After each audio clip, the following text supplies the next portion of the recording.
Did you know that over 70% of parents feel pressure to raise perfect children?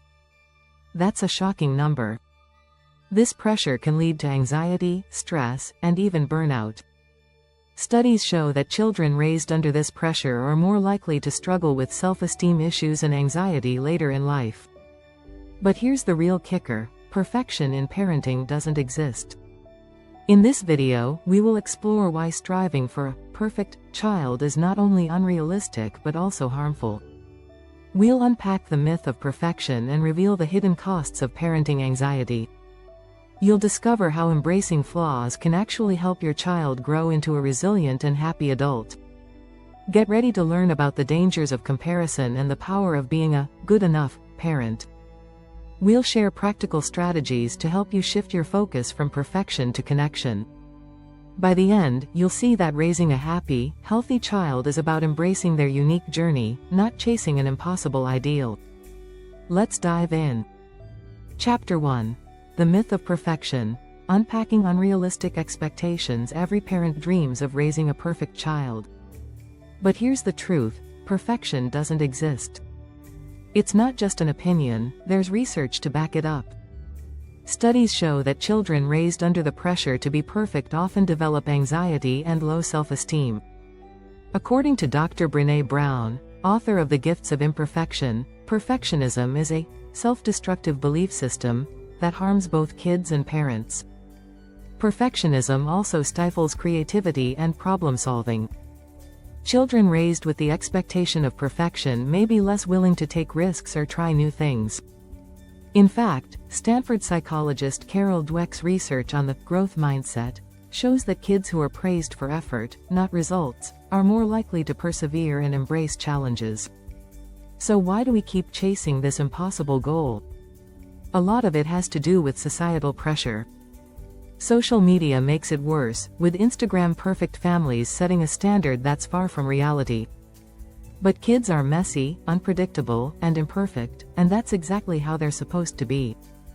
Instead of aiming for perfection, embrace the ups and downs of parenting. There's beauty in those imperfections. Chapter 2. Imperfections are gifts. Embracing flaws for growth. Let's talk about something refreshing. Imperfections are gifts. It sounds counterintuitive, right? But the truth is, flaws help kids grow. When a child struggles with a subject in school, they're not failing, they're learning perseverance.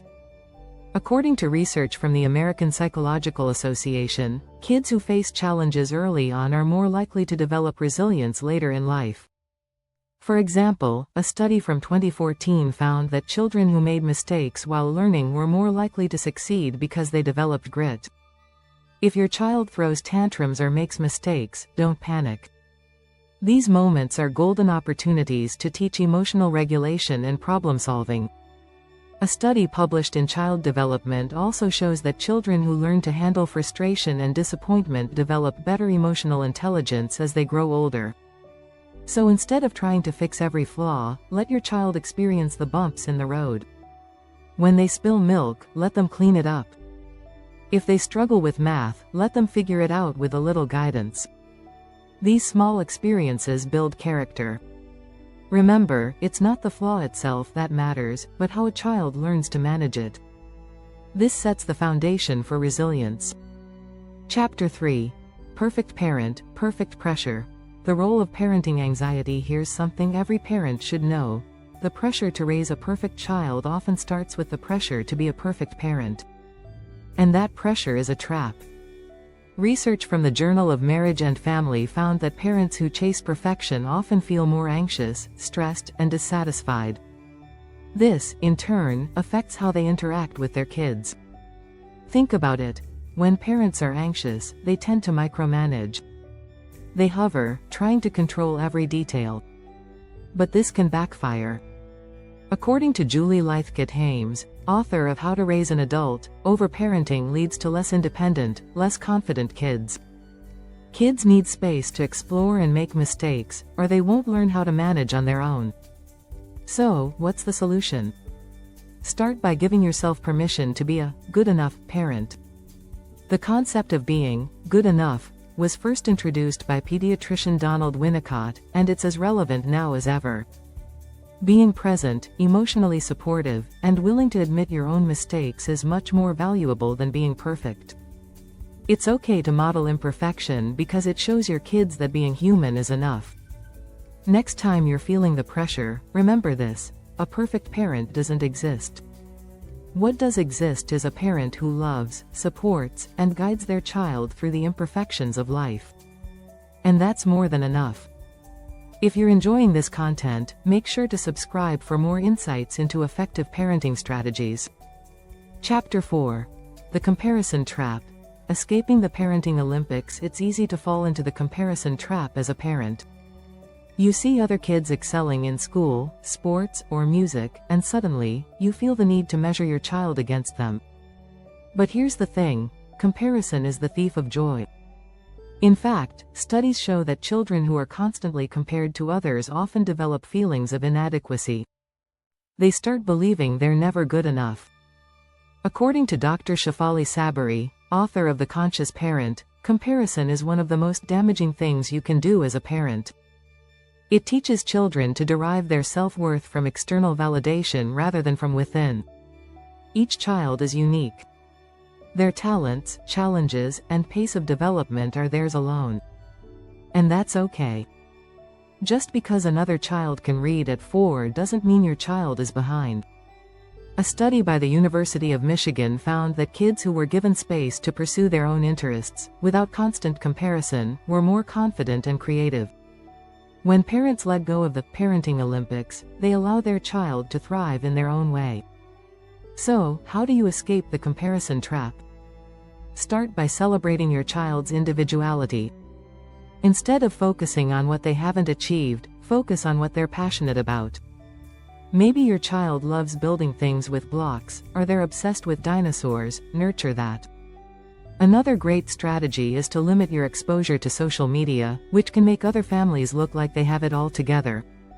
Remember, you're only seeing the highlight reel, not the behind-the-scenes reality. Focus on your family's journey, not someone else's. Chapter 5. The Art of Good Enough. Redefining success as a parent. Here's a powerful concept: being a good enough parent is better than trying to be perfect. The idea of the good enough parent was introduced by British psychoanalyst Donald Winnicott in the 1950s, and it's still relevant today. He argued that trying to be perfect actually harms your relationship with your child. When parents focus too much on perfection, they miss out on the real connection. So, what does it mean to be good enough?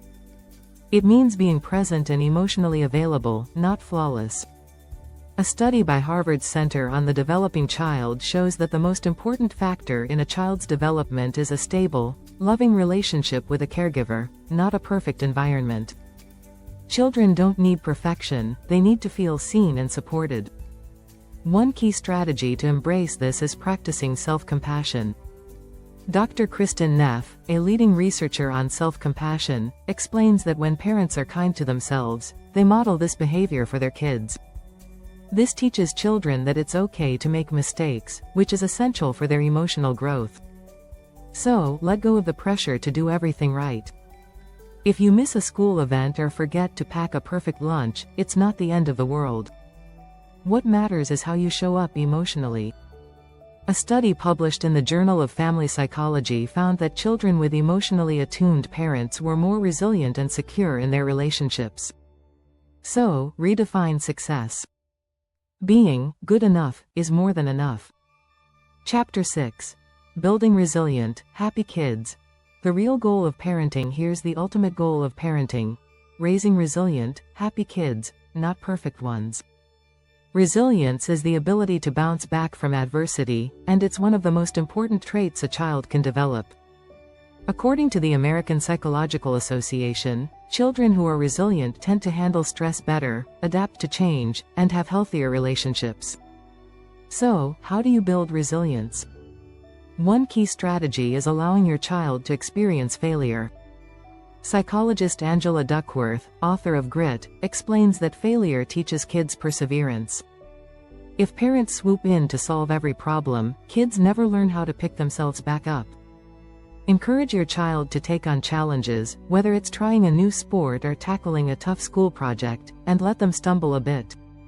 It's in those moments that they learn how strong they really are. Another powerful tool is teaching emotional regulation. Children who can manage their emotions tend to cope better with setbacks. A study from the Journal of Child Psychology and Psychiatry found that kids who learn emotional regulation early in life have better mental health outcomes as adults.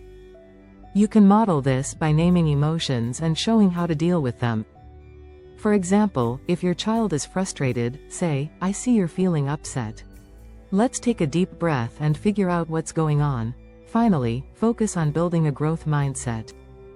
As Carol Dweck's research shows, children who believe they can improve with effort are more likely to take risks and embrace challenges. Instead of praising your child for being smart or talented, praise their effort and persistence. This helps them understand that success comes from hard work, not innate ability. In the end, raising a resilient child is about teaching them how to handle life's imperfections, not avoiding them. And that's the real key to happiness, knowing they can face whatever comes their way. If you found these insights helpful, don't forget to subscribe for more parenting tips and strategies to help you on your journey.